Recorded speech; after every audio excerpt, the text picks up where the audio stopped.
Bem-vindos à nossa análise. Hoje a gente está com um material aqui que detalha um método bem específico, sabe? Chama Círculo de Construção de Relacionamento. É um guia, assim, focado em criar laços e o ponto principal mesmo é a confiança dentro de um grupo.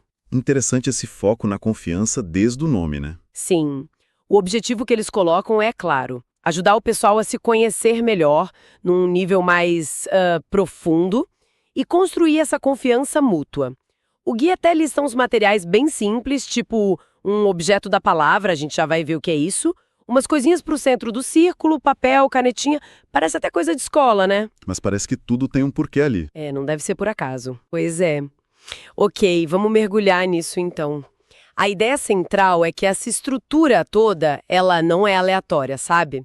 É para criar um espaço de propósito, intencional mesmo, e seguro, onde a interação possa, sei lá, florescer de um jeito que talvez não rolasse naturalmente. Vamos ver o passo a passo que o material sugere. E essa palavra que você usou, intencional, eu acho que é o ponto central aqui. O guia descreve um processo, né? Cada etapa, desde o comecinho até o fim, parece muito bem calibrada para ir aumentando, aos poucos, o conforto do pessoal e a profundidade do que eles compartilham.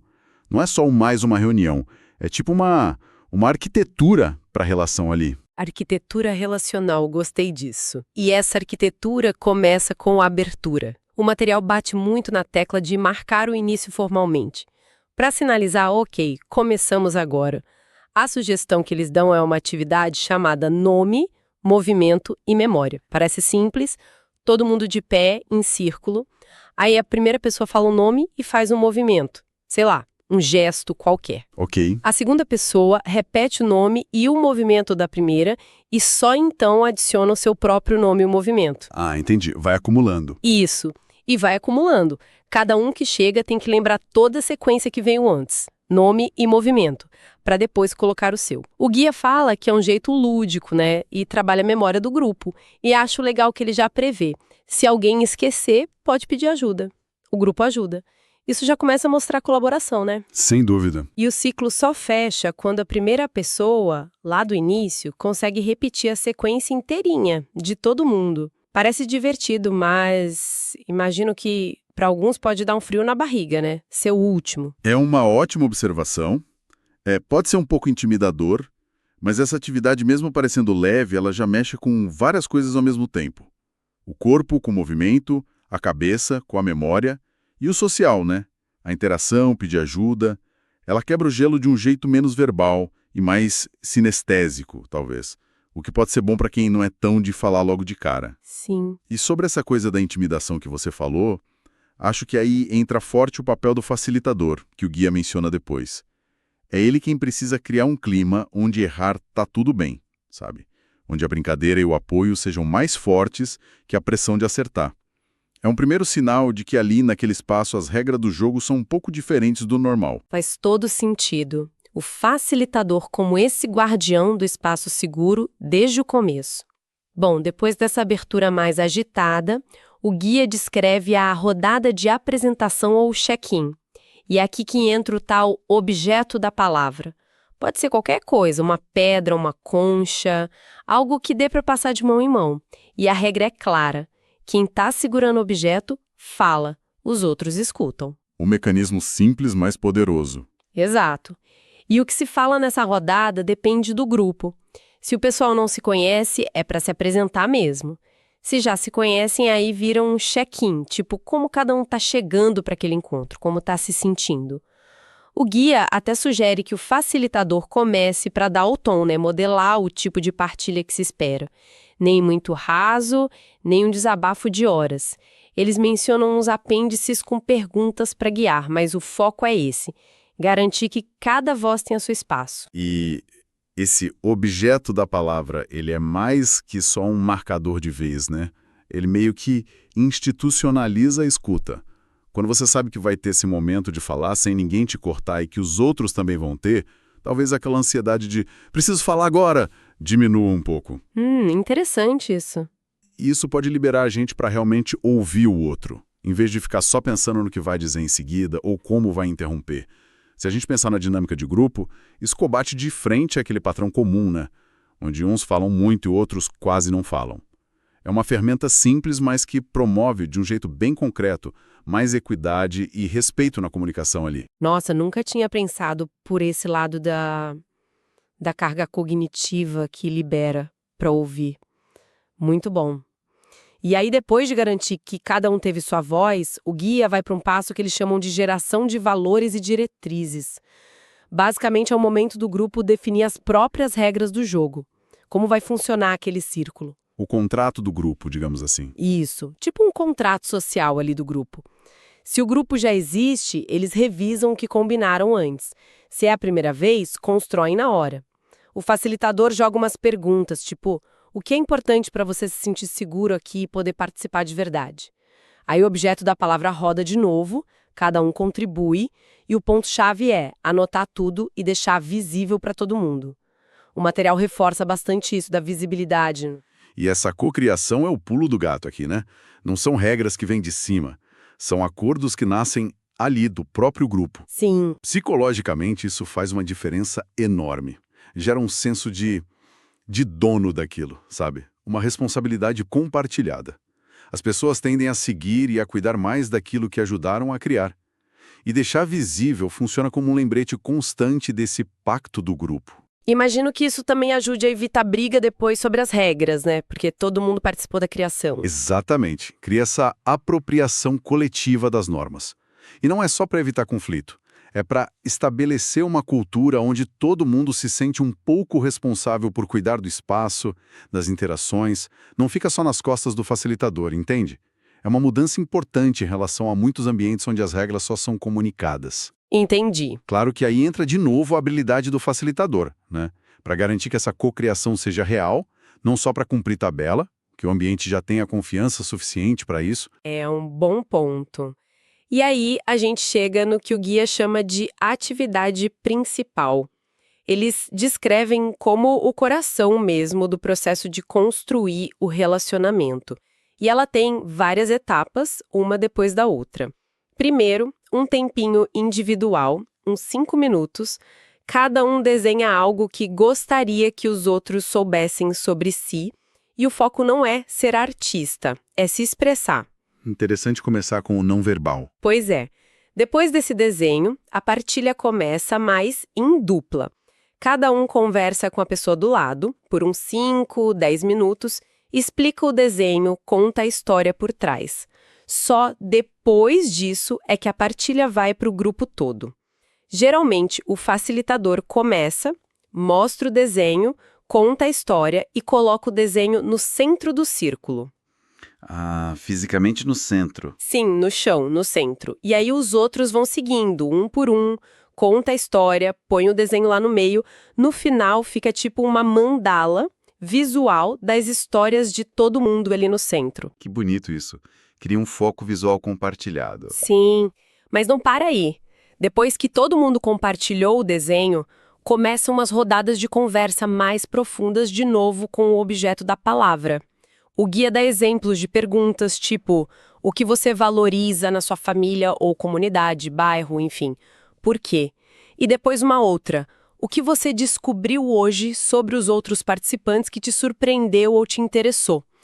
Essas perguntas parecem que puxam a reflexão para um outro lugar, né? Além do desenho em si. Totalmente. A estrutura dessa atividade toda é muito, muito bem pensada se a gente olhar a progressão da vulnerabilidade. O desenho permite essa primeira expressão não verbal, que pode ser menos assustadora para alguns. Verdade. A partida em dupla é uma ponte. Um ambiente mais seguro, com menos gente, antes de se expor para o grupo todo. E o centro, com os desenhos, vira essa âncora visual, né? Um testemunho físico de que o individual está formando um coletivo ali. Sim, muito simbólico. E as perguntas finais são cruciais, como você disse. A primeira conecta a história pessoal do desenho com algo maior, um sistema de valores, família, comunidade, e pede o porquê, que convida a ir mais fundo. E a segunda pergunta foca na metacognição interpessoal, digamos assim. O que eu aprendi sobre os outros. Isso reforça a escuta que aconteceu e valida quem se abriu. É uma jornada que vai do eu para o nosso, e depois reflete sobre essa jornada. Pensando em terapia ou desenvolvimento de equipe, essa sequência tem um potencial gigante para gerar insight e conexão. Parece mesmo uma atividade muito potente se for bem facilitada. E para não deixar essa intensidade toda meio solta no ar, o guia propõe a rodada de check-out. É o momento de começar a pousar, sabe? Fechar a experiência daquele encontro específico. E adivinha? O objeto da palavra circula de novo. Claro, para manter a estrutura. Isso. A ideia é que cada um compartilhe um pensamento final sobre o círculo ou só uma palavra que resuma como está saindo dele. E a sugestão é que o facilitador seja o último a falar, tipo para dar o arremate final. Essa rodada de check-out é como se fosse uma digestão coletiva. Emocional e cognitiva. Ajuda o pessoal a dar nome para o que viveu, a integrar a experiência. Digestão coletiva, boa imagem. Te dá um feedback sobre como foi o processo. E marca um reconhecimento, né? Do tempo e da energia que todo mundo colocou ali. Terminar sem isso pode deixar aquela sensação de coisa inacabada, de conversa interrompida no meio. É um ritualzinho que ajuda a fazer a transição de volta. Sair daquele espaço especial do círculo para o dia a dia. Falando em rituais, assim como a abertura foi marcada, o fechamento também é intencional. E o guia sugere uma atividade bem diferente, que eles chamam de chuvarada. Essa é totalmente não verbal, sensorial. Ah, essa eu acho que já ouvi falar. Como ela funciona no guia? Vou tentar descrever a sequência que tá lá. O facilitador começa, tipo, batendo as mãos nas coxas, num ritmo. Aí a pessoa do lado começa a fazer igual e o som vai passando pelo círculo como se fosse uma onda. Ok. Quando o som completa a volta, o facilitador muda. Começa a bater os pés no chão. E esse som dos pés também vai circulando, passando de um em um. Depois ele muda de novo. Esfrega as mãos uma na outra, faz aquele barulhinho suave e esse som também circula. Vai construindo uma paisagem sonora. Exato. E aí começa o caminho de volta. Volta para o som dos pés batendo, que circula. Depois volta para o som das mãos nas coxas, que também circula. E quando esse último som retorna ao facilitador, ele simplesmente para. Fica em silêncio. A pessoa do lado percebe, para também, e o silêncio vai se espalhando pelo círculo, um por um, até que todo mundo esteja quieto, junto. Nossa. O guia é bem enfático, mesmo que não seja essa chuvarada, tem que ter algum tipo de fechamento formal. E, no final de tudo, o facilitador agradece a presença e a participação de todos. É bem teatral essa chuvarada, né? Mas é uma forma muito interessante de encerrar, porque é totalmente pela experiência, né? E é coletiva.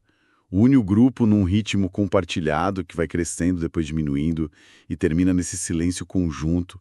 Deve criar uma sensação física bem forte de unidade e de conclusão. Contrapõe muito com o jeito que muita reunião acaba, né? Meio apressado, cada um saindo de um jeito. É verdade. Esse tipo de fechamento mais ritualístico reforça aquela ideia de que o círculo foi um tempo e um espaço à parte, dedicado a algo específico e que agora está sendo concluído de forma consciente, todo mundo junto. Dá uma sensação de fim mais palpável, eu diria. Bom, então, recapitulando o que essa fonte trouxe pra gente. Uma estrutura bem amarradinha para construir relacionamento, com etapas claras. Começa com o ritual de abertura, tem o check-in onde cada um fala com o objeto da palavra, a cocriação dos valores do grupo, a atividade principal que vai do individual para o coletivo em camadas, o check-out para processar tudo e um fechamento também ritualizado. Uma jornada completa, do início ao fim. Sim. Então, qual que é a grande mensagem aqui, né? Me parece que é uma metodologia que aposta muito na estrutura, na intencionalidade, para conseguir ir além do superficial, para cultivar ativamente a conexão e a confiança, em vez de só ficar esperando que elas apareçam sozinhas. Exatamente. Acho que o valor central que esse guia transmite é a criação deliberada de um container seguro, um ambiente onde, se abrir, compartilhar de forma autêntica, até mostrar alguma vulnerabilidade, não só é permitido, mas é incentivado pela própria estrutura. A confiança aqui não parece ser vista como algo que você tem que ter antes de começar, mas como algo que resulta do processo.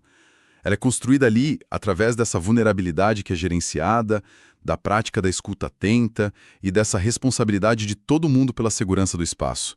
É menos uma reunião e mais um processo relacional mesmo, cuidadosamente facilitado. E pensando em toda essa estrutura que é bem específica para esse ambiente do círculo, fica uma provocação para quem está ouvindo a gente. Sim, total. Que pedacinhos, que princípios dessa abordagem toda a gente poderia, sei lá, pensar e tentar adaptar para as nossas interações mais do dia a dia? Boa. Sabe, em equipe de trabalho, numa conversa em família, até em interações na comunidade, mesmo sem montar o círculo completo, com todos os passos. Será que tem micropráticas inspiradas nisso?